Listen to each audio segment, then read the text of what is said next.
Hi guys, welcome to Crazy Burger. So it's that time of the month again. It's Indie Heroes Game of the Month from your Evercade VS and Evercade EXP. It's available now to download. Let's have a look at it.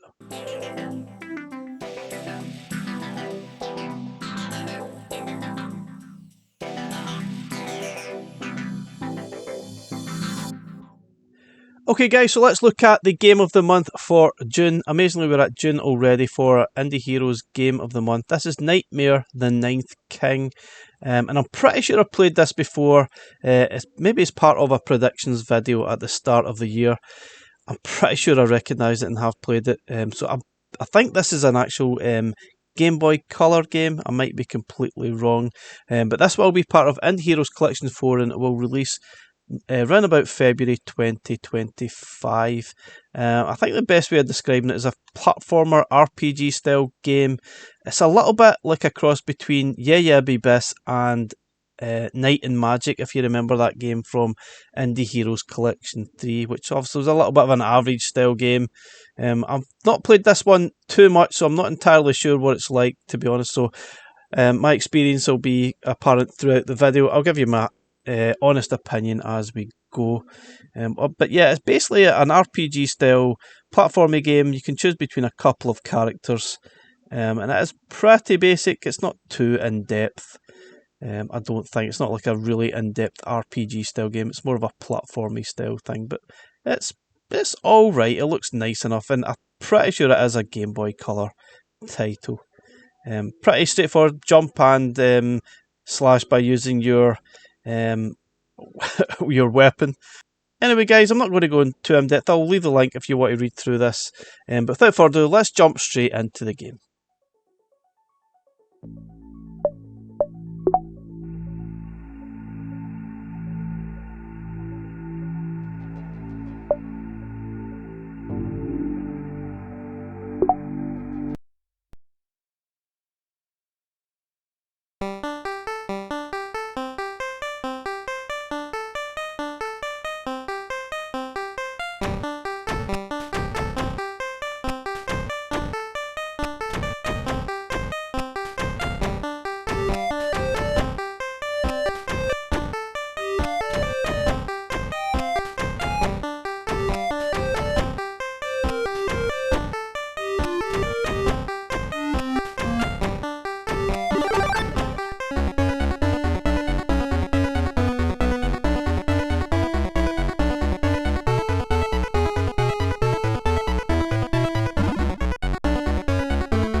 Okay, once you've chosen your character, you obviously get started on your Nyghtmare adventure. There are these orbs that you can see here that you collect on each level. Some are hidden.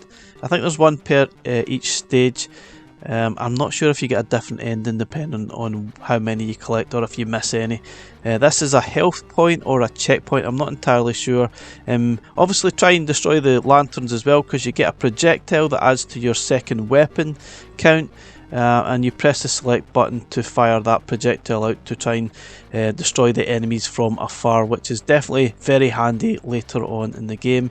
The basic sort of manoeuvres are jump, and you've got a sort of whip which you can use to destroy the enemies, and that's basically it. The whip does come in handy for a lot of jump mechanisms later in the game, which are pretty frustrating. The toughest part of the game is probably those jumping parts, and the boss levels can be really tedious to go through. Overall, it is very similar to similar style games from the GB studio, like Gelatinous. I got those vibes from this game, which isn't a good sign.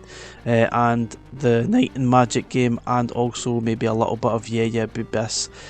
So it's a little bit like that. It is very basic, so obviously temper your expectations a little bit. It's not amazing. It's a very simple, basic platformer with very light RPG elements throughout the game. There are a lot of text when you come across certain stages, and it does get a little bit tedious. And as I said, I felt the boss battles were just boring and tedious. They take maybe 10, 12 hits to actually defeat, and it just gets a little bit boring. You just have to memorise their movement to defeat it, but there's a lot of glitching here and there. There's even a bit of slowdown, and it's very typical GB Studio stuff. But it's alright. It's not the best game, it's not the worst game. I definitely got frustrated a lot through the game, and probably swore quite a lot as well, because there was a few jumping sections that were just annoying, and obviously the random enemies that jump at you and the bosses were just painful.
So as I mentioned earlier in the video, the controls are mapped a little bit strange. You've got the select button as using your side weapon, and start button for the sort of shortcut to press the slide option.